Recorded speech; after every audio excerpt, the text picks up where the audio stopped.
Hello and welcome to Firstpost Spotlight, where we bring you the stories that matter from across the globe. From breaking news to the day's biggest controversies, we shine a light on the issues that shape our world. I'm Kerry Johnston. Let's begin with the top headlines now. Russia's central bank calls the EU's plan to use frozen Russian assets illegal and files a lawsuit against Euroclear, the Brussels-based financial giant that settles and safeguards global funds. The Kosovo Prime Minister begins accepting migrants the United States wants deported, with the first arrivals coming in under a one-year deal which allows up to 50 people. Israel carries out fresh strikes across southern and eastern Lebanon, targeting Hezbollah positions despite a year-old ceasefire. Pakistan's former spy agency chief is set to appeal his 14-year hard labour sentence, his lawyer says, calling the military trial a sham after a court convicts him of abuse of power and political meddling. And Roger Federer will return to the Rod Laver Arena in January, headlining the Battle of the World Number Ones, as the Australian Open launches its first ever opening ceremony with a tribute to the Swiss tennis icon.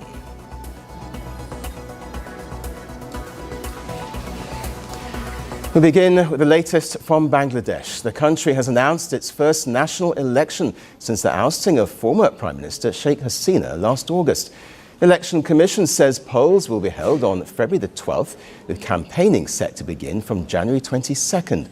Voters will elect all 300 parliamentary representatives.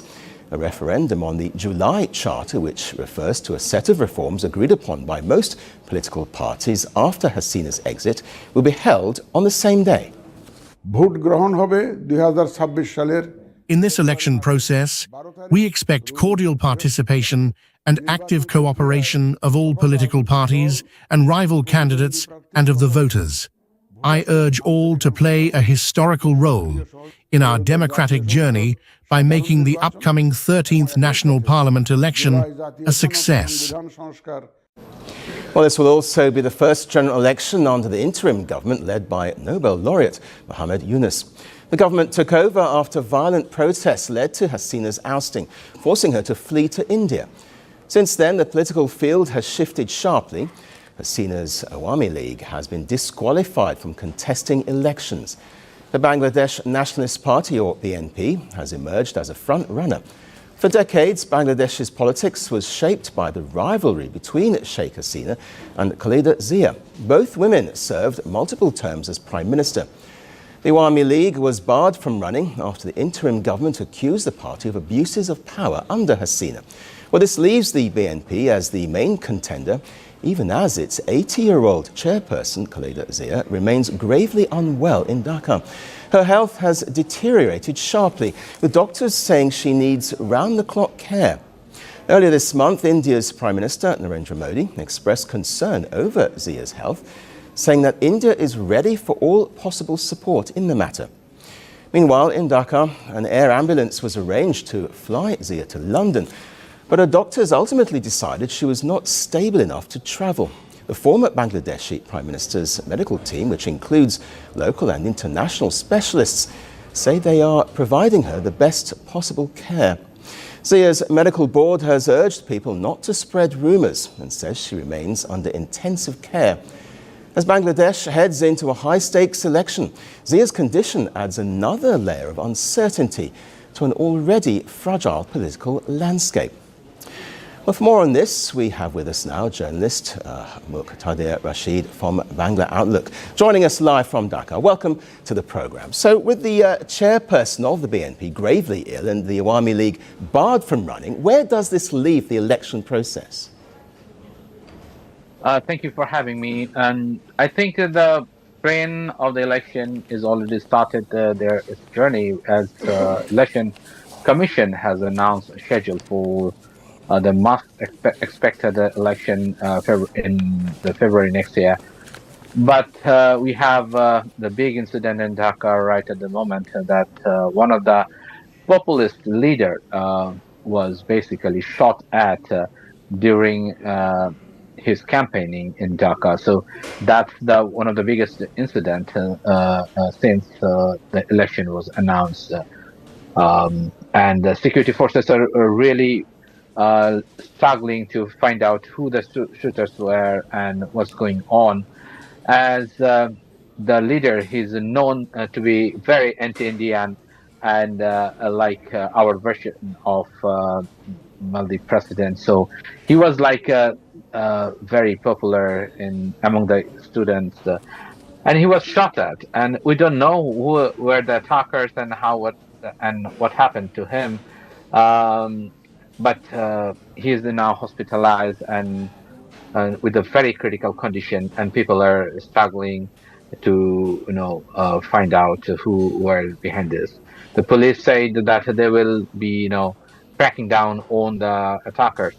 This is the one side of the history, and on the other side is the BNP and other political parties. They are continuing their election time campaign as the protest is launched by some of the student activists by now about to track the attackers. Yeah, you mentioned the campaign there. There's also set to be a referendum on the July Charter on the same day as the general election, aimed at amending the constitution. Why is that so important? It's very important because the Bangladeshi people who have been dealing with so many change over the years, but they haven't seen their major change in their livelihood or in their lifestyle or in the political discourse. So they need a kind of balance so that the people whoever will win the power next time after the election, he can feel the pulse of the people. So this government, which is coming through this mass uprising that thought Sheikh Hasina's 15 years of regime. So they want some changes so that the people can get more power to exercise in future and try to balance the prime minister's power. But I don't think that's gonna really impact our future because there are still a lot of confusion about how things will be amended and what would be the consequences as already this Islamist party, Jamaat Islami, have been campaigning for this kind of changes. And one of the biggest thing is one of the largest political party, which was like just 2 years ago, which is the largest political party, the Awami League. They are not going to attend this election as long they are not joining this election. So where their vote will go. So these are the question now is roaming around before the election. But what we see as a whole, one of the largest political party now, the BNP, they want a lot of reforms before the election and even before the fall of Hasina. They have been campaigning for major reform of the constitution and other form of reforms which can empower people to bring some transparency, accountability in the power structure. But the way current government is planning, we are not sure which future we can see um, in after the election. So we have to wait and see what's going on once the referendum is passed by the people's mandate. But we know that what cases happened back in Chile 2023, in which the referendum after the popular uprising, it was not passed by the people's mandate. So we don't know what changes will come in future if the referendum do not endorse this the yes vote for this. You mentioned the referendum there. Some had wanted to hold that referendum before the election. What was the thinking there? So it was only Islamist party, Jamaat. They wanted to have this kind of discussion, and we know there is a secret kind of negotiation tool they want to bring into the table, because they have been pushing that the upper house should be proportionate representation, and unless you go for the refer peer system in the upper house, they were very reluctant to go for an election. So they were pushing this kind of referendum issue before the election, just as a bogey for a bogey diplomacy, you can say. But in the hindsight, we can see this. They were basically preparing for all the grounds so that they can hold the election, and they have been campaigning for election more than a year, and they are very much confident for their winning in major seats, probably in their history of their foundation, or even the history of since the birth of Bangladesh as a country. Okay, we'll leave it there. Muqtada Rashid, we very much appreciate your time. Thank you.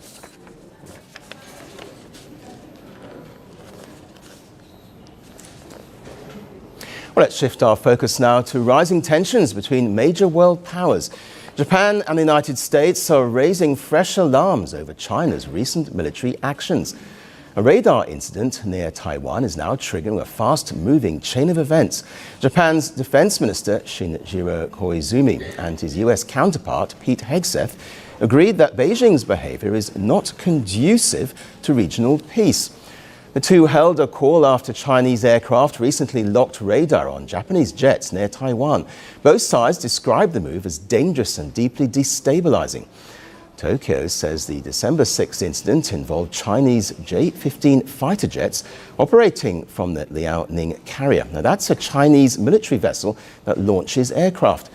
According to Japan, the jets twice locked fire control radar onto Japanese aircraft that was scrambled near Okinawa. Tokyo noted that this type of radar is typically used when preparing to target another aircraft. The core issue is that while the Japanese side was appropriately implementing countermeasures against the airspace violation, the Chinese side conducted intermittent radar lock-on for approximately 30 minutes. We will continue to strongly demand that the Chinese side prevent any recurrence of such dangerous actions that exceed the scope necessary for the safe flight of aircraft.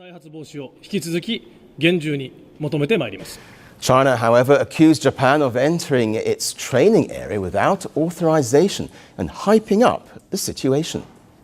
China's Ministry of National Defense has released related information on the China-Russia joint patrol, and we made response yesterday. Let me stress once again that this China-Russia Joint Strategic Air Patrol is an operation carried out under the annual cooperation plan and demonstrates the two sides' determination and capability in jointly responding to regional security challenges and safeguarding regional peace and stability. There is no need for Japan to make a fuss or feel targeted. Japan's defense minister wrote on X, saying Beijing is spreading claims that are completely contrary to the facts. He added that Japan is avoiding escalation and responding calmly, while still issuing corrections and keeping communication channels open. Well, the radar incident was followed by a rapid military escalation in the region. On Tuesday, two Russian nuclear-capable bombers linked up with Chinese bombers and conducted a joint flight around Japan. The maneuver forced Japan to scramble its own fighter jets.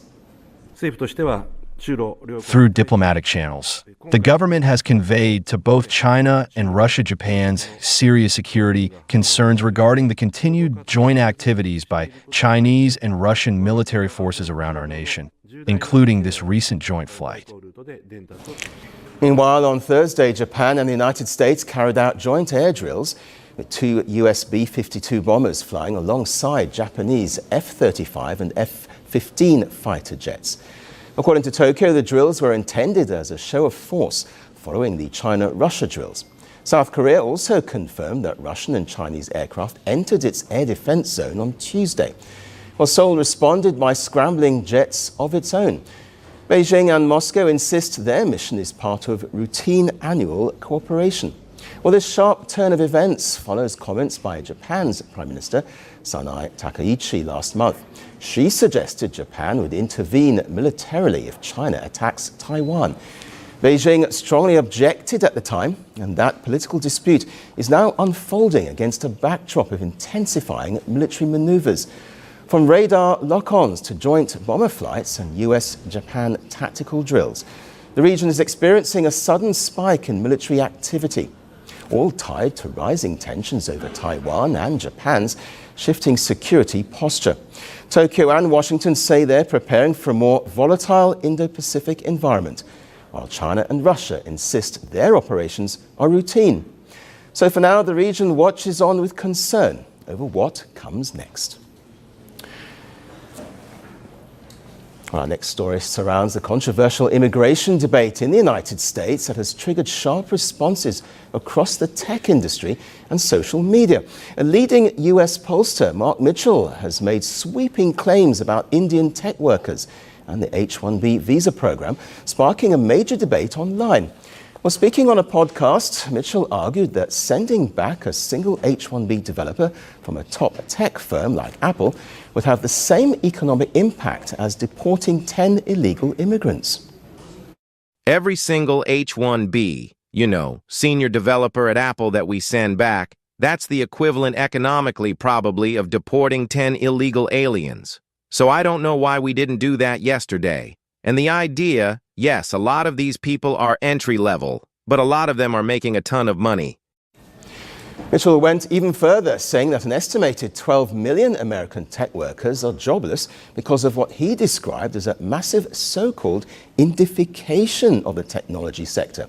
He accused tech companies of leaning on lower-cost migrant talent to avoid hiring experienced American workers, claiming that companies regularly replace older engineers with, quote, cheaper third-world labor, and that he wants to build a consultancy to help corporations de-Indianize their workforce. Silicon Valley's workforce is 2/3 foreign-born. Whole buildings, 85 to 95% Indian nationals. These golden pathways let companies replace older American engineers with cheaper third-world labor and even make them train their replacements. It's exploitation dressed up as tech.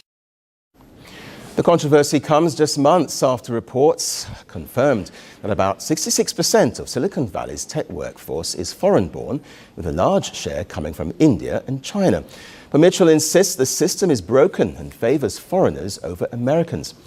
Once again, these comments have deepened the debate over US immigration policy, H-1B visas, and the future of America's tech workforce. And the impact is already visible, with reports showing a drastic shift in who gets new H-1B approvals.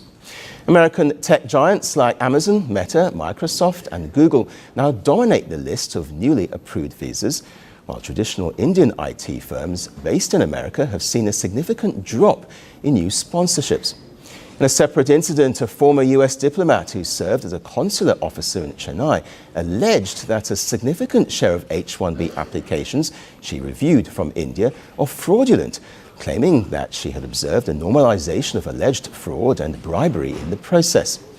Well, the US tech industry has long relied on global talent, with Indian engineers critical to its success.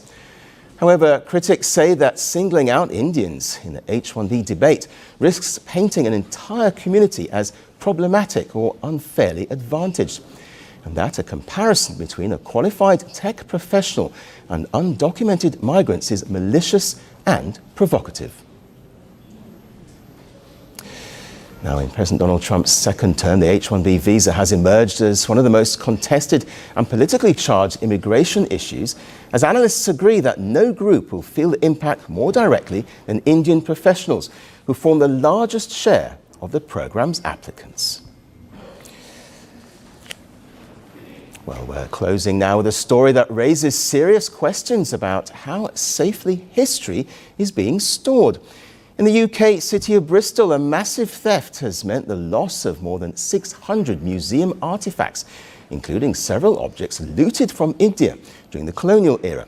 Police say the break-in happened on September 25th between 1 and 2 in the morning. 4 men broke into a warehouse in Bristol which stores the museum's collection.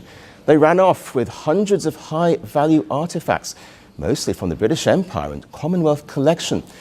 Reports say the stolen items include an ivory Buddha on a stone base carved with 7 snake heads, a belt buckle belonging to an East India Company officer, a carved ivory elephant ornament, a painting of the Delhi Durbar of 1903 celebrating the proclamation of Edward VII crowned as the Emperor of India, more than 250 letters from a British soldier posted in the northwest frontier province of British India, photos taken by a Mumbai-born poster artist for the Indian Railways in the 1930s, and film footage from the 1920s to 1970s, much of it from India and Africa.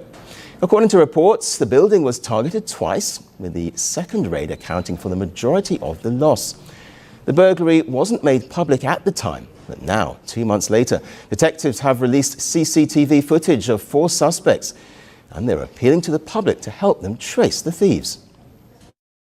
These items, many of which were donations, form part of a collection that provides insight into a multi-layered part of British history, and we are hoping that members of the public can help us to bring those responsible to justice. Well, this is not the first time a theft like this has happened in the UK. In 2019, an 18-carat solid gold toilet was stolen from Blenheim Palace.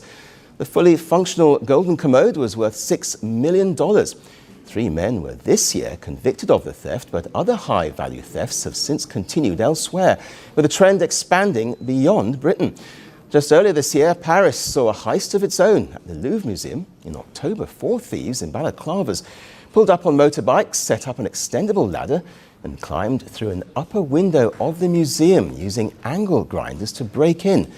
The robbery reportedly lasted just 6 to 7 minutes, and they escaped with imperial jewels worth more than $100 million. Police say the thieves targeted 9 objects, 8 were stolen, but one piece, the crown of Empress Eugenie, was dropped during the getaway and found outside. French officials say the theft exposed a major blind spot in the museum's surveillance setup. A major weakness, the lack of external cameras. So it's clear that if this theft happened, it was because there were no external cameras. It's obvious that the chain of responsibility stretches far back in time. Take the example of external surveillance cameras. We're in 2025, and yet, as I mentioned in the hearing, a similar theft occurred in 1976 under almost identical conditions. Over 40 years, no leadership made the effort to correct this error, this absence of external video surveillance. So from Bristol to the Louvre, the mood is shifting across Europe. Governments are being pushed to rethink how to tackle the same problem in different cities. Reports point to a clear gap between the value of what's on display and the budgets meant to protect them. And as those gaps are exposed, museums are left wondering how many more priceless artifacts are at risk. That's all we have on the show today, but we'll see you again on Monday at the same time. Thanks for watching. Bye-bye. From breaking news to the day's biggest controversies, shedding light on the world's top headlines, detailed analysis on the stories that matter the most to you. Catch it all on Spotlight at 6 p.m. India time and 12:30 GMT. Only on Firstpost.